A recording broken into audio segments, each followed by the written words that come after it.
magaalada Buuhoodle waxaa maanta warbaahinta kula hadlay cuqaal iyo waxgarad ka soo jeeda eheladii Faysal Sheekh Maxamed oo dhawaan askari ka tirsan ciidamada Puntland oo kula kacay fal kufsiya magaalada Boosaaso ee xarunta gobolka Bari. Askarigaas oo markii dambe ka baxsaday magaaladaasi isla markaana ciidamada Jubbaland ay gacanta ku soo dhigeen ee ka howlgala magaalada Kismaayo. waxaana waxgaradkan ay si weyn uga mahad celiyeen madaxda sare ee maamulka Jubbaland gaar ahaan madaxweynaha maamulka Jubbaland Axmed Islaan Axmed Madoobe. waxayna ugu baaqeen madaxweynaha Puntland iyo xukuumadda inay go'aan ka qaataan askarigaasi sidii loo horkeeni lahaa sharciga.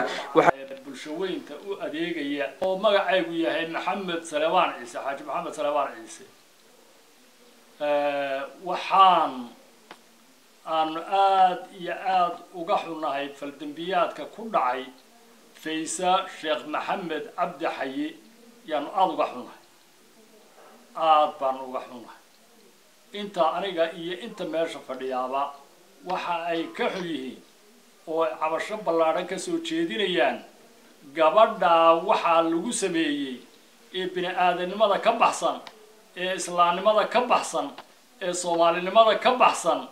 taasaan aad u cambaaraynayna maamulka Puntland ee hadda gacanta ku haya waxaan codsanaynaa inay gabadhaasi cadaalad hesho inay gabadhaasi hiil hesho inay hiil islaamnimo hesho inay mid soomaalinimo hesho inay mid gabadhnimo hesho intaanu codsanaynaa mar labaad iyo mar saddexaad waa sidaa weeye waxa weeyaan sidii uu sheegay xaajiga hore waa intii gabadha ehelkeeda ahayd ee naxdinteeda lahayd ee ay ka dhalatay abtiyaashii awowayaashii ilmaabtiyadii habaryarihii ayeeyooyinkii waa intii dhibteeduna taabanaysay wanaageedana ku farxaysay weeye gabadha waxaa lagula kacay fal wixishnimaha askari oo uu ku sameeyay eedaysane nin ah laguna tilmaamay in uu ka mid yahay saraakiisha degmada Boosaaso kana soo jeeda gobolka Nugaal. waxaan leenahay eedaysanaha oo gabadha dhibaato badan u geystay waxaanay galabsan u geystay arrin islaamnimada ka baxsan u geystay xadda aadamnimada ka baxsan u geystay markii dambena markii uu dhibtaas sameeyay eedaysane u baxsaday gobolka Jubbada Hoose ee Soomaaliyeed. gabadha xaaladeedu iminka u dhaxayso nafbax iyo nolol ilaahay u haya labadaba.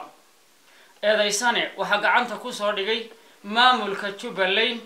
oo aan uga mahad celinayno. marka labaad waxaan u mahadnaqayaa maamulka Jubbaland iyo saraakiisha Jubbaland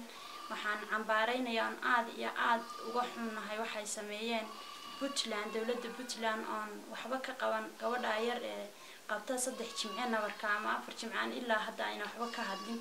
ayna raali gelin ka bixin ay ninkii aanba bixiyeen markuu sameeyay falka. marka waxaan leeyahay ninka askariga ka tirsan ciidamada Puntland oo la dhaw Cabdiqaadir Warsame Axmed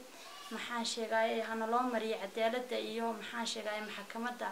hana loo mariyo oo hana loo ka sameeyay nanteeda xuquuqdeedii meel hana looga saaro ayaan leeyahay. assalaamu calaykum waraxmatullaahi wabarakaatuh. adu Faysal maxaad ahayd? Faysal waxaan ahay habaryar walaashay oo iga weyn daadiga weynayda waa dhashay. magacayga waxa la yiraahdaa Cabdilaahi Hogod waxaan u ahay gabadhaas dhibaatada loo geystay awoobaan u ahay haddaan nahay dadweynaha halka fadhiya ee beesha waxgaradkan reer Buuhoodle gabadhaas anaga naga dhalatay waa gabadhayadii waanu ka xunahay dhibta loo geystay ee bahalnimada dhibta gabadha gaadhay waxay yeelo tahay gabdhaha Soomaaliyeed oo dhan san karana maaha dhibaatada inanta gaadhay waxaan u mahadnaqaynaa ilaahay baa mahad leh ciidanka Jubbaland ee ninka cadawga ah ee cadawga gabdhaha Soomaaliyeed ee aan hooyo iyo gabartoona kala saarayno qofka saa u dhaqmay